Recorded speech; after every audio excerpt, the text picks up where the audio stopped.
Esse é o meu primeiro vídeo aqui do canal e eu tomei a decisão de começar a gravar aqui no YouTube porque eu vim aqui para compartilhar com vocês, eu quero compartilhar com vocês a minha trajetória de transformação, meu processo de autoconhecimento, meu processo de libertação, né, de liberdade, o que é ter liberdade. E esse processo que eu tô vivendo de estar sozinha, finalmente, completamente sozinha, aos 52 anos. Antes eu vou me apresentar, eu sou a Estefânia, tenho 52 anos e eu decidi, como eu disse, quando decidi começar esse canal aqui para compartilhar essa minha trajetória com vocês. Eu sempre me achei uma pessoa, uma mulher fora da curva, mas não fora da curva por ser excepcional, por ser, nossa, uau, aquela mulher à frente do seu tempo. Não, eu nunca me vi dessa forma.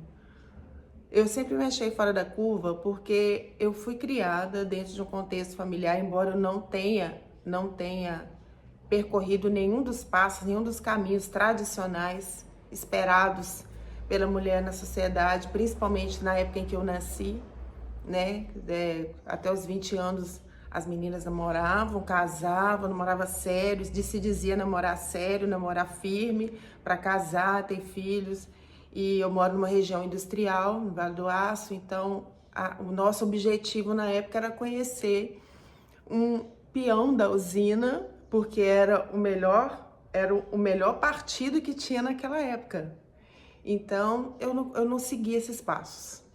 E não porque eu não quis, assim, conscientemente, não foi porque eu queria, só que ao mesmo tempo eu não queria, sabe? Uma coisa era muito conflituoso na minha mente até eu entender o que de fato estava acontecendo comigo, era muito conflituoso isso para mim.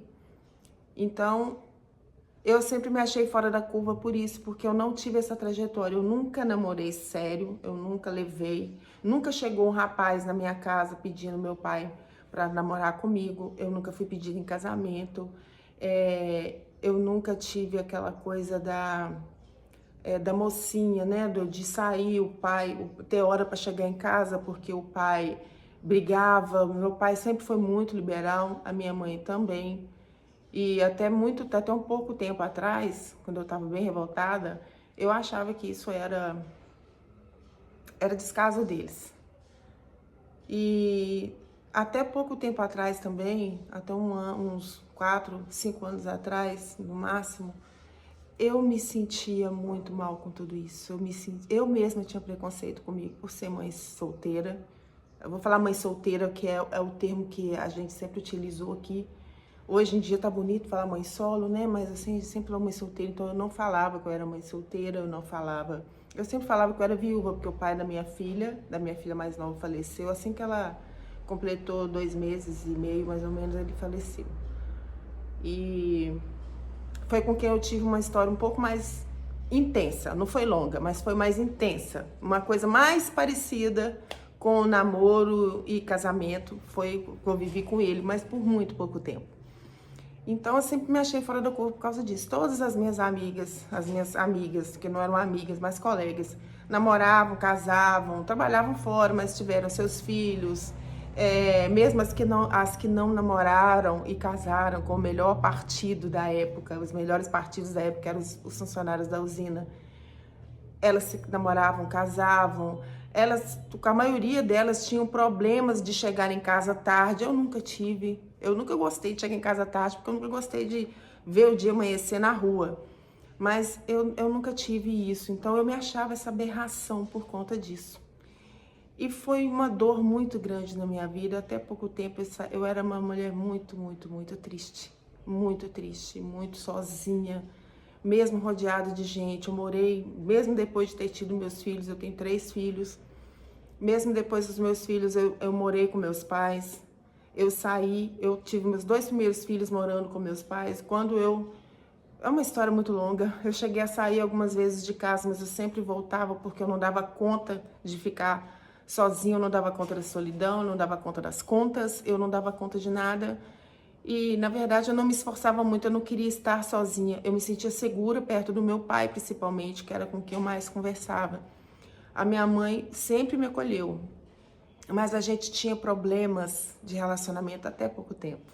A gente ainda tem problemas de relacionamento e isso sempre foi muito, muito, muito doloroso para mim. Eu sei que também é para ela. Então, quando meu pai me chamava para voltar para casa, ou ele conversava com a minha mãe para minha mãe me chamar para voltar para casa, era aquela coisa assim, ai, que alívio, vou voltar para casa. Mas aí começava uma confusão de novo, a minha mãe não concordava com o meu estilo de vida, porque eu buscava muito lá fora, ao mesmo tempo, eu queria ter aquele porto seguro de voltar para casa, mas ao mesmo tempo eu não suportava ficar dentro de casa porque era muito barulho, eu achava minha mãe muito barulhenta, e eu gosto do silêncio, eu sou um pouco introspectiva, eu gostava de ler, eu gostava de chegar do trabalho e ir pro meu quarto. Às vezes eu tava cansada, eu queria ficar quieta no meu canto, sem falar com ninguém. Minha mãe já achava que eu tava com problema com ela. E sim, essa questão do ser fora da curva sempre doeu muito em mim. Então, todo mundo namorava e assim, eu me achava, além de me achar fora da curva, no sentido de processos de vida, eu me achava fora da curva porque eu era das minhas amigas, das meninas com quem eu saía, eu era mais alta, eu era a mais gorda, mas assim, sempre tive corpo, muito quadril, muita coxa e cintura fina. Então, assim, eu chamava muita atenção, eu odiava chamar atenção, eu odiava que os homens chamassem, ficassem mexendo comigo na rua. Então, assim, isso pra mim, desde a infância, desde pequenininho, isso sempre aconteceu, desde os meus 10 anos, 12 anos, eu já era mocinha, aos 11 anos, 10, 11 anos eu já era mocinha, então eu saía na rua, odiava ir na rua, fazer qualquer coisa pra minha mãe, porque os homens passavam por mim, ficavam mexendo comigo. Então, isso foi me fazendo ficar mais fechada, mais fechada. E em vez de eu reverter isso em questão assim, de estudo, focar em alguma coisa produtiva, não, eu me adoeci por dentro. Então essa dor foi crescendo junto comigo até pouco tempo e eu não aceitava a minha vida, eu não aceitava o que acontecia comigo.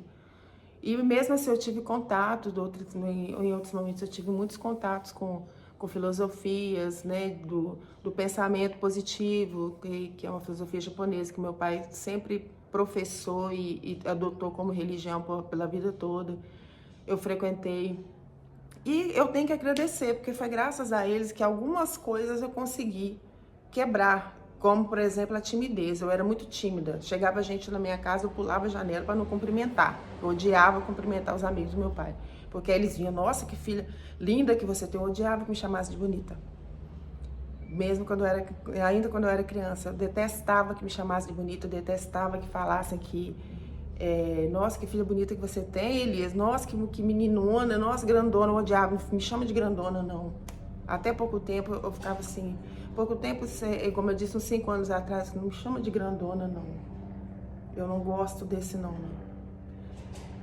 Até que eu decidi me aceitar. E eu tô nesse processo, gente. Eu tô aqui querendo compartilhar com vocês esse processo de aceitação. Aceitar quem eu sou, gente. Tem um helicóptero voando aqui. Esse processo de aceitação, de me aceitar do jeito que eu sou, de aceitar a minha personalidade, de aceitar o meu corpo físico, aceitar a minha vida, a minha realidade e aceitar que eu consigo mudar a minha realidade. Hoje mesmo eu levantei e fiquei olhando para minha casa minha casa assim, falta muita coisa para arrumar. Eu quero pôr uns quadros na parede, nunca decido que quadros eu vou colocar, mas tudo que eu tenho aqui eu sonhei um dia ter e eu criei esse ambiente. E quando eu olho isso aqui, eu sinto uma gratidão, eu consigo sentir gratidão por aquilo que eu construí. E eu quero deixar essa mensagem aqui para vocês e chamar vocês para vir junto comigo, para me dar a mão também, porque tem hora que não é fácil não, tem hora que a solidão bate muito. Me sentir sozinha, como eu nunca casei, como eu nunca namorei, até hoje eu não tenho namorado, eu tenho alguns amigos, né, mais íntimos, alguns amigos não, eu tenho um amigo mais íntimo, mas assim, a gente não tem nada oficial, a gente conversa bastante e tudo, mas Eu não tenho aquela pessoa, aquele parceiro, companheiro. E eu decidi que eu tenho que aceitar isso e tá tudo bem. Porque lá no fundo ainda fica aquela coisa assim, não, mas você tem que casar, você tem, não é possível que você não vai casar. Gente, não, ninguém é obrigado a nada, você pode ser o que você quiser, você pode ser feliz, porque no fim é você, por você, com você e para você mesmo. Seja homem, seja mulher, a gente nasceu sozinho, nós vamos morrer sozinhos. Ninguém, às vezes não vai levar ninguém pro seu caixão junto com você. Você não vai levar nada que você tem físico junto com você. É você por você. Se eu não entender profundamente que eu me basto, nada vai funcionar na minha vida, nada que eu construir, nada que eu adquirir, nada que eu conquistar na minha vida vai ser suficiente.